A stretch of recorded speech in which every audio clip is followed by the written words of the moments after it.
Hello, hello, hello. And I'm back. Now, last episode was kind of crazy. They was talking about chopping off hands. They was talking about chopping off penis. It was getting wild, y'all. It was getting wild. So, now, the old king is dead. New king takes over. But he's already like senior citizen status. He's like 60 years old or plus. So, I don't know. Can he pull it off or not? We don't know, but let's find out. Again, this is the history of ancient Egypt from the Great Courses Library. They have many selections on different topics. If you interested in stuff like this and other content, you can check out Great Courses online. Me personally, I go through Amazon. I have an Amazon membership, so that works out for me. And with that, let's get back to the history of ancient Egypt. Amenmesis rules for about 2 years. Now, why do I call him a mystery king? He wasn't supposed to be king. Now, as you know, he became king by marrying the right woman, the heiress, the woman who had the pure royal blood flowing through her veins. It was matriarchal, right? Then matrilineal, and sometimes a queen could even rule, and it becomes matriarchal.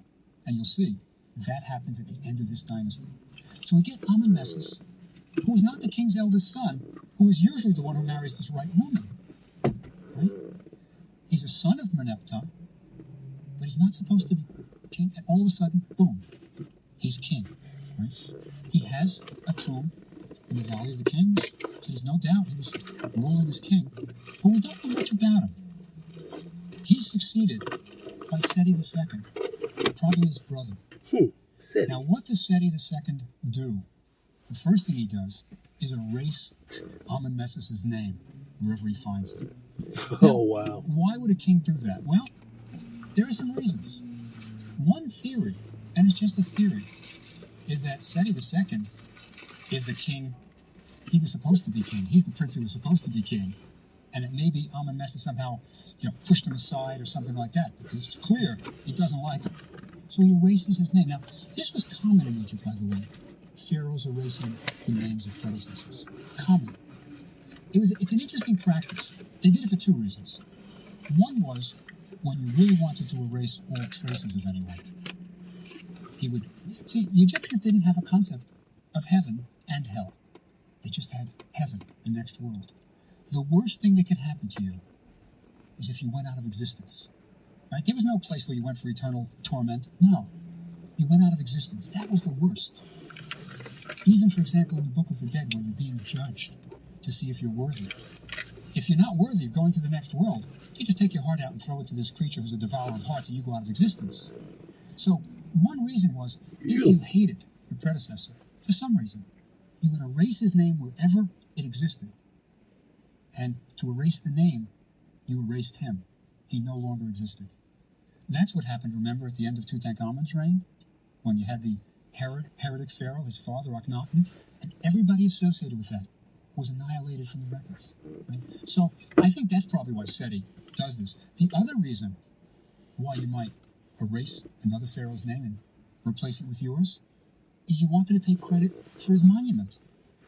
Ramses the Great was called the Great Chiseler. Why? Because he erased everybody else's name. Not because he hated them. He wanted to take credit for all the monuments. So, for example, we get statues that were 100 years old during Ramses' time with his name on it. He would take a statue, carve out the previous pharaoh's name, and put his. And the idea was kind of like when the gods looked down, they would see this statue, and they would see it has Ramses' name, and they would credit Ramses. They could look down and look at the statue, but they wouldn't look down and see that Ramses was carving out somebody else's name, It's an interesting concept, but that's why people did this all the time in Egypt. That is the lamest excuse ever. If the gods are looking down and they see the statue that's supposed to be a tribute to them, if they're smart, if they're gods, they should be smart. Therefore, they should know their subjects. Well, this person does this a certain way and the other person does that a certain way. So if this person is trying to, it's like identity theft. Somebody steals your identity. They do things that you would do, but they're doing it for their benefit instead of for your benefit. And then it's found out that they're not you. You know, only you would do certain things a certain way that nobody else can duplicate. So we got an early case of identity theft. Dang, even back then. Wow. That's interesting. It makes it very difficult for Egyptologists. Just because you find a statue with somebody's name on it doesn't mean it's of him. Very often we know it's not. So Seti comes in, eradicates by his brother's name. Now, Seti had 3 queens. 2 of them are going to be important for us. We're coming to the end of the dynasty. Right? We're coming to the end. There's only going to be 2 more rulers. But he has 3 queens, of whom 2 are important. Now remember, please, that there were 3 relationships a woman could have with regard to the pharaoh. Great wife, that was only one at any one time. She was the honcho of the harem. Then there was queens, right, who were kind of married. They were a wife married to the, or you could be a concubine, right? So 3 relationships. So he has 3 queens, 3 wives, so to speak, right? Now one, or as they say in modern times, one wife, girlfriend, and a mistress. However you want to put it. But yeah, that's interesting. So that says that within the black community, even during ancient times, whoever the king was decided how many women he was going to mess around with. And a lot of people go around, oh, great queen, oh, queen, what's up, queen? Okay, you might be a queen, technically, but the great wife, in ancient times, the great wife, the one that's actually married to him, the first one that was married to him, she come first. She come first. Everything else, everybody else is underneath her. And yes, she knows about the mistress and the side chick. God, this is deep. She knows. The great wife knows about the mistress. And she knows about the side chick. I don't know how to explain that. Let's continue. is Tia. Right? She is going to be the mother of the next king. Right? And another one, Tauseret, is going to actually rule Egypt. Right? So Seti's got some interesting women around him. Interesting. But he builds his own monuments. Seti built a chapel at Karnak. And let me tell you about this chapel. Karnak Temple was the largest religious building in the history of the world. Huge. For thousands of years, each pharaoh went to this place and added his own temple. Don't think of it as one temple. It doesn't make any sense, the plan. You can get lost in Karnak Temple because it's Ramses' buildings, Seti's buildings, Seti II's buildings, right? Everybody added. This was sacred ground. This was the Vatican of Egypt. And Seti II goes to Karnak Temple and he builds a special monument, a boat chapel. Now let me explain what a boat chapel was. Remember in Thebes that the chief gods were Amun, Mut, and Khonsu. Egyptian gods always came in trinities. Amun is the hidden one, Mut is his wife, and Khonsu is their child. Y'all hear that? Do y'all hear that? Are you understanding what the man is saying? He used the term Holy Trinity. It's a lot going on in this episode. It is a lot. We got the great wife, we got the mistress slash girlfriend, we got the side chick, we got a lot going on. But he talks about religiously the gods they prayed to. They always prayed to three gods. Three gods. There was always three gods. A Holy Trinity. Now remember, Catholicism didn't come into being until centuries, not hundreds of years, but thousands of years. Thousands of years later.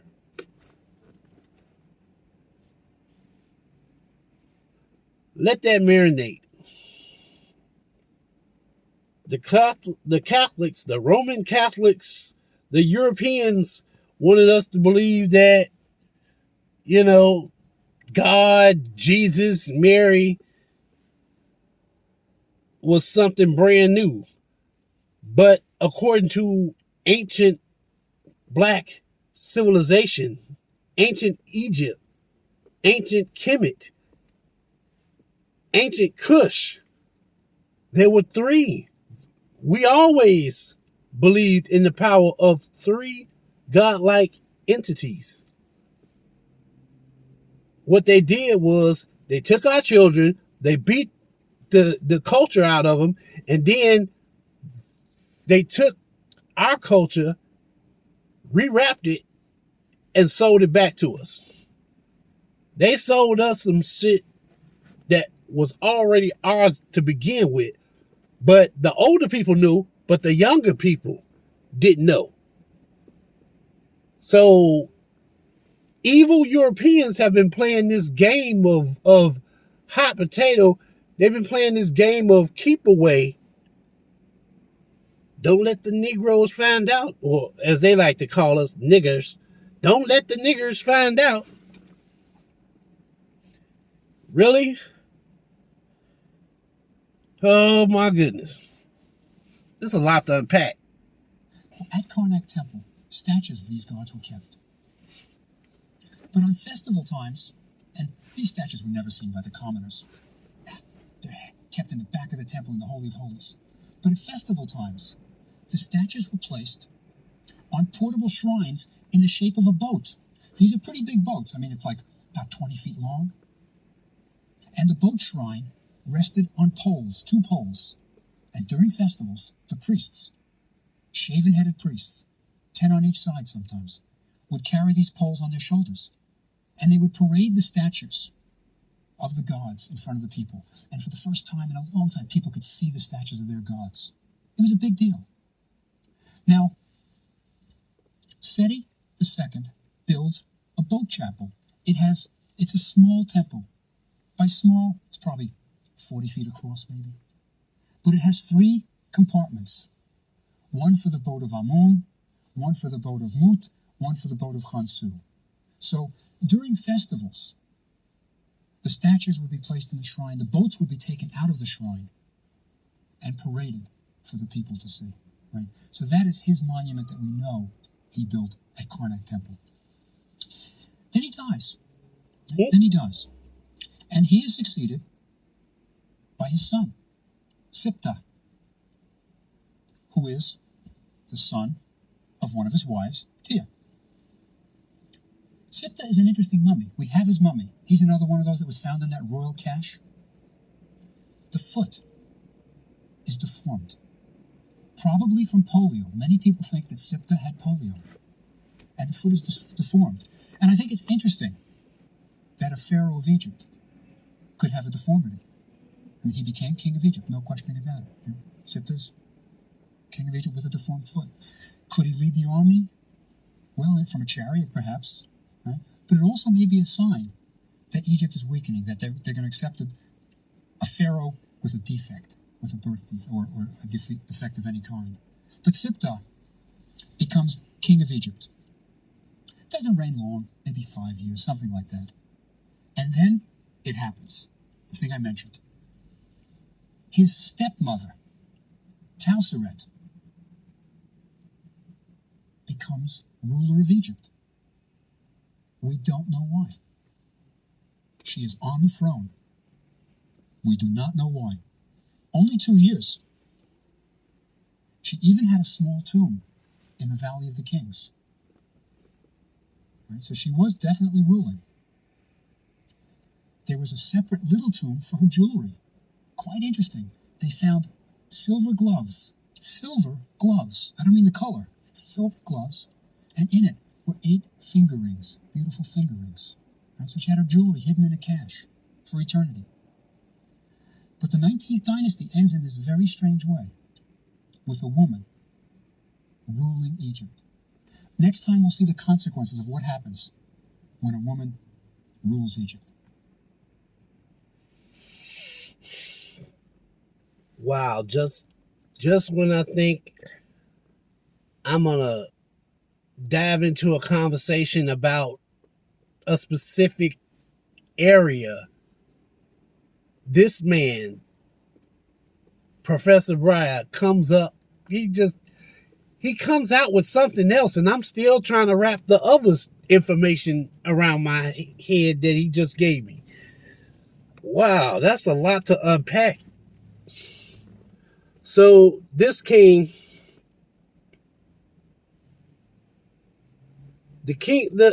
wow. One king dies. The son of the king takes the throne. He's 60 years old. He's still getting it in. He's got kids. One of his kids takes the throne. And he has 3 women. He got the great wife, which is the first wife, the head chick. Then he got the second wife, the queen. That's the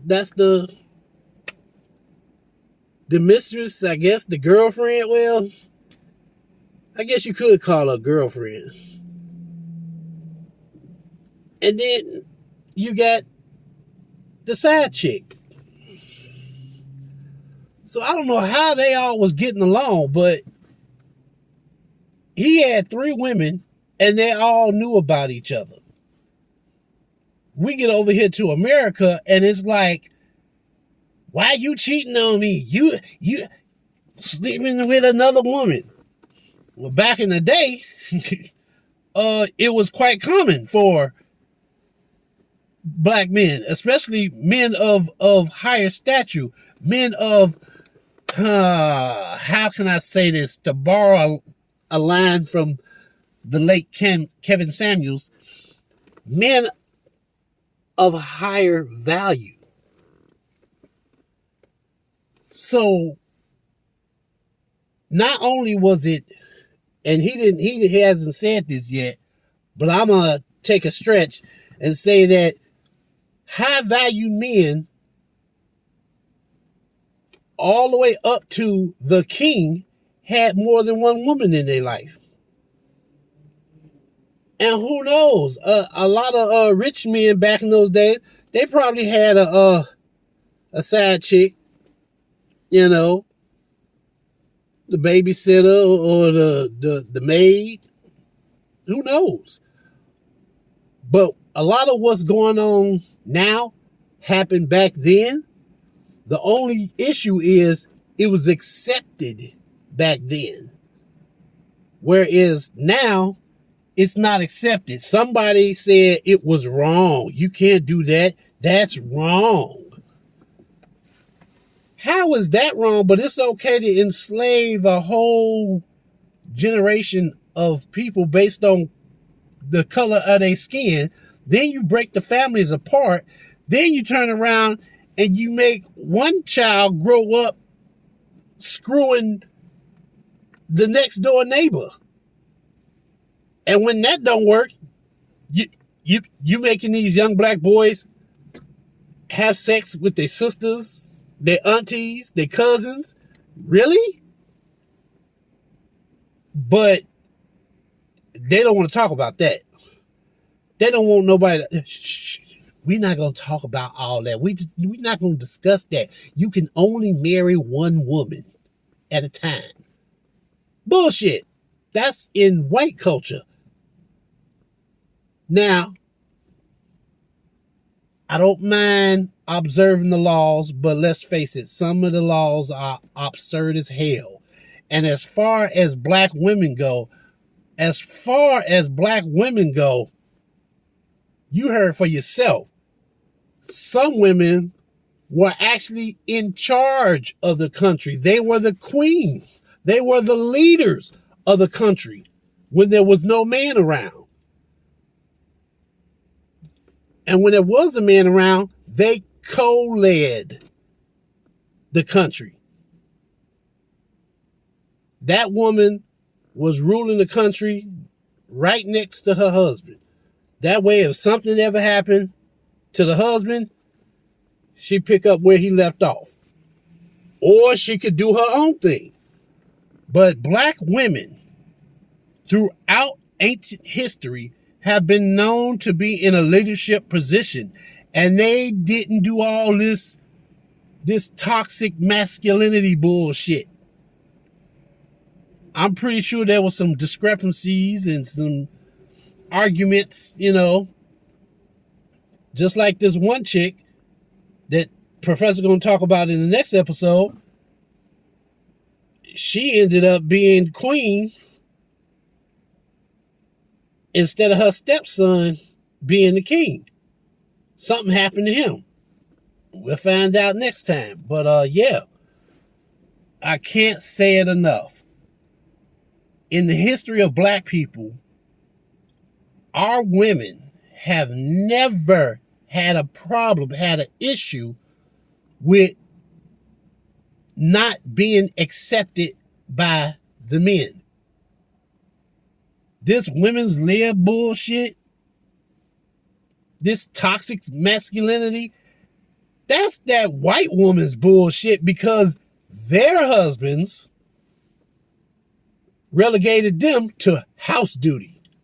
But see, it wasn't enough for them. It wasn't enough for them to cause a problem, so they had to take our black women and fuck with their minds. That's just wrong. But hey, it is what it is. Now, we men and the few strong black women need to get on. We need to get to the get on and devise a way to write our own history. Everything that happened before, we can learn from, but moving forward, we need to define who we are as a people and not let other cultures and other races dictate what we can and cannot have. We damn near built the whole world. As far as infrastructure, there's not too many places on planet Earth that a black person, either now or in ancient times, has not been. And from what I understand, just to give you an example, Russia. Russia, Vladimir Putin, all that. There's a place in Russia called Georgia. And from my understanding, Georgia was founded by a black person. One of the first Mexican presidents was black. A black Mexican. So, I don't know what else to tell you. Like I said, there's a lot to unpack in this episode. So, chime in the comments. And until I talk to you again, take care, be safe.